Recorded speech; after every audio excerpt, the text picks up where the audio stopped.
Howdy underlings, some have said goon is a bit too derogatory, and I've unfortunately been made aware of gooning. So we're going back to underlings and minions, hopefully you're cool with that. If not, I rebranded the goon disintegration chamber to the underling disintegrator. Anyway, I had some people asking me how I go about deciding which device I'm going to buy, or how to go about buying a first device. I was pretty sure that I made a video on how to buy your first handheld already, but I haven't, so I'll have to do that later, as it's just better suited for the holiday season. Instead, I'll be talking about something a little more relevant to the devices that are being released around right now. Headphone jacks versus USB-C audio versus Bluetooth. If you didn't know, the upcoming Ambernick handheld, the RG Rotate, is another MP3 player like handheld, or at least it's being marketed that way, that will be coming without a headphone jack. The previous was the RG Nano. That one had the excuse of being too small for one though. But it turns out this conversation of jack versus DAC is a little more complex than I might have previously thought. I thought everyone might have been having a knee-jerk reaction since we have many premium but still budget DACs on the market. Are people upset because they don't want to have to buy a DAC or adapter, or does USB-C audio actually make the experience worse? I actually had to set aside a different video that I was already working on just to look into this one. First off, the lack of a jack is because China is whack. Kidding.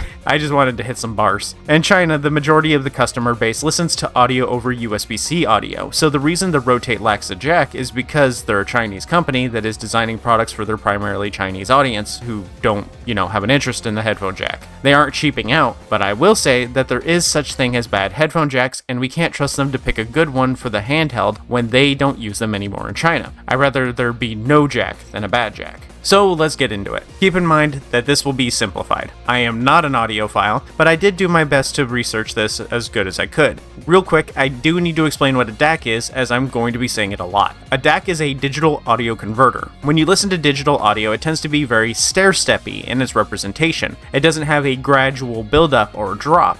It's just like stairs, and because of that, it misses what's in between the individual steps. A DAC's job is to take this digital signal and change it into something more gradual and slopey, which sounds better. Sounds more like, audio you would hear in person. Most listening options will have a DAC built in, but they're not all built equally. Let's get into talking about the various listening methods. Headphone jack. When you have a headphone jack on a device, typically this defaults to 3.5mm headphone jacks that are standard in the US. This is the most common and is a form of analog audio, meaning it's, not digital, not the stair-steppy, it's the slopey kind, the good kind. But the jack doesn't define the quality of your audio alone. There are multiple factors involved, like the files you're using, the place you're listening to music at, the headphones you use, and the DAC built into the device. Yes, a DAC, or digital audio converter, isn't just a thing you plug into your USB-C. Your devices with jacks have a DAC in them that's defining the audio quality. The DAC behind the jack, get used to this, I'm going to be rhyming these two a lot. The DAC behind the jack affects the audio, so not all jacks are built the same. So using a jack is more convenient as it won't have additional power drain like some DACs or USB-C headphones, and won't require a separate charge like a Bluetooth device would. But that lack of additional power is what prevents them from being able to support higher quality headphones. So in some cases, a headphone jack may actually be holding back your listening experience. Bluetooth headphones. The biggest drawback with this is going to be that the audio quality is going to be lower and there's a delay.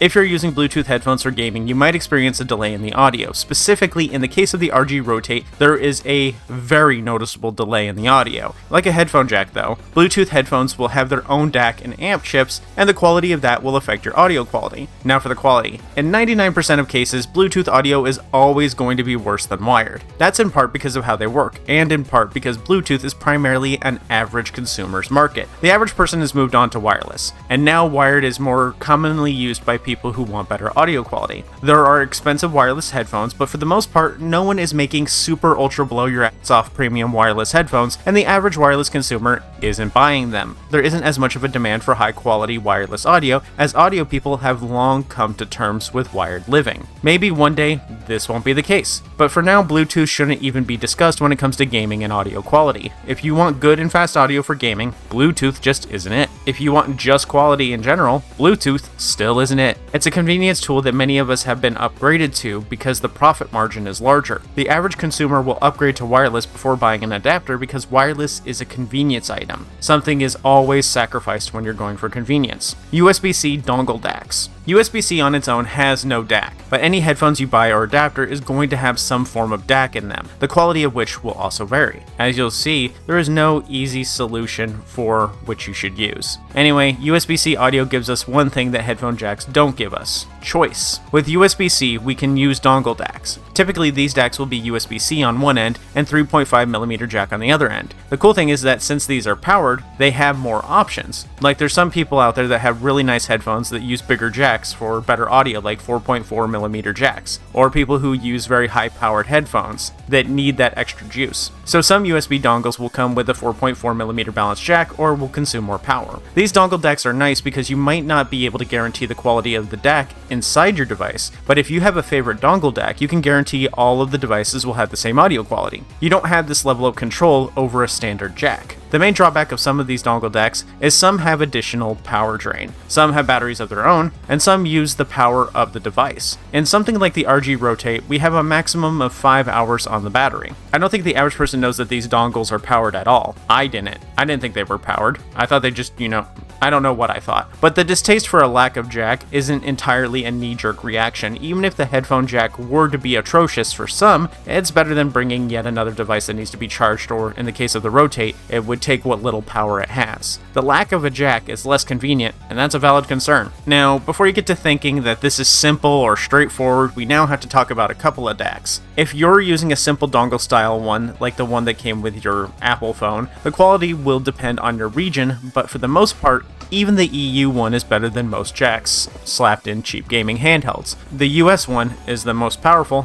and better quality of the two. The EU one is worse, and the EU one has spread outside of the EU. So if you don't have that quality American product, then your dongle just sucks. Put it out to pasture. Both are the same price though, so you could import one. If it's specifically the Apple one, you want the A2049 MU7E2AM/A model. It'll say which it is on the bottom of the box. I do recommend you use one similar to this Apple one, as they're very cord-like and will be less annoying than one of the boxier ones, even if the quality might be worse than some of the boxier ones. Still better than a cheap jack though. If you can't get an Apple one, look for one by searching CS46L41. They're the same thing effectively, and they'll be about the same price. But even that isn't easy, as whether it's good will depend on your headphones. If you have powerful headphones, you'll want something bigger and more powerful. If you don't know whether this pertains to you, then it probably doesn't. If you don't know how many ohms your headphones are, this won't matter to you. If you're using IEMs or headphones with 16 to 120 ohms, then this dongle is fine. It also will barely take any additional battery. The drawback to the Apple one is that it doesn't have an amplifier, but you don't need one. If you know what one is, you know whether you need one or not. Honestly, if you don't know what an ohm is, you don't even need to worry about this. Just get the Apple dongle. But just in case, I linked a video from an audio guy named Critical in the description if you want to check out some of the dongles he recommends. Most other higher quality DAC options are going to increase the drain on your device. Some, like the FIO KA11, can eat charge like crazy and will even heat up. So if you dongle DAC, stick with a 1V one like the Apple dongle DAC or similar CS46L41 dongle DACs. So which one do you get? Well, for the most part, as long as it's not Bluetooth or uses up a ton of power from the device, it really doesn't matter. I'm just here to tell you that a headphone jack doesn't mean better quality, and that a dongle will often be better than whatever cheap stuff gets slapped into the handheld. You should look at the humble jack as a convenience item. If it's there, cool. If not, just use a dongle. It's not an important enough factor that it should affect your purchase. The too long didn't watch version is, just don't use Bluetooth and it won't matter. But I think after learning about all of this stuff, I think I'll probably pick up a nice dongle and stick with that from now on. My opinion on the discussion just hasn't changed much. I'd rather there not be a headphone jack than a bad one, and the hate for a lack of jack is just a knee-jerk reaction for most people. For a lot of us, the headphone jack is synonymous with audio, but it's not the jack that determines the quality, it's the DAC. You can have good audio without a built-in headphone jack. In reality, it's more likely your audio is better if you're not using the jack anyway. Instead, your focus should be on finding a favorite DAC and getting some good headphones or buds. In reality, if you really cared about audio quality, you wouldn't be using a gaming handheld to play your music. You should be looking into getting a DAP,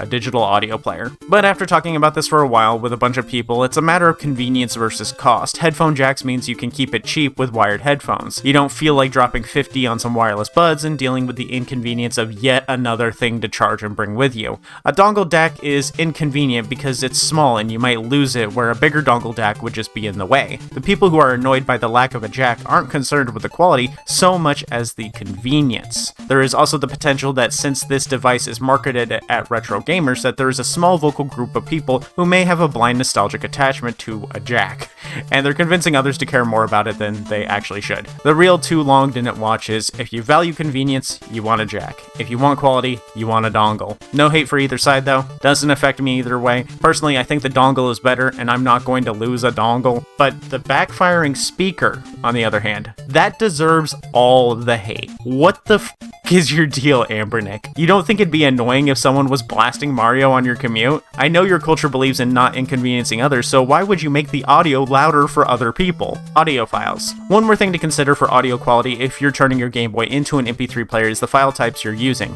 If you're streaming music, you're listening to low quality audio. It's 320 kbps at its best. A CD rip is usually 1400 kbps, and a WAV or FLAC file is usually measured as high as 8 bits, not K bits, whole 8 bits. If you really care about audio quality, you can start by going to the library and ripping CDs. What, you thought I was going to suggest you pay for your music? Bro, come on, this is an emulation channel. I don't pay for shit.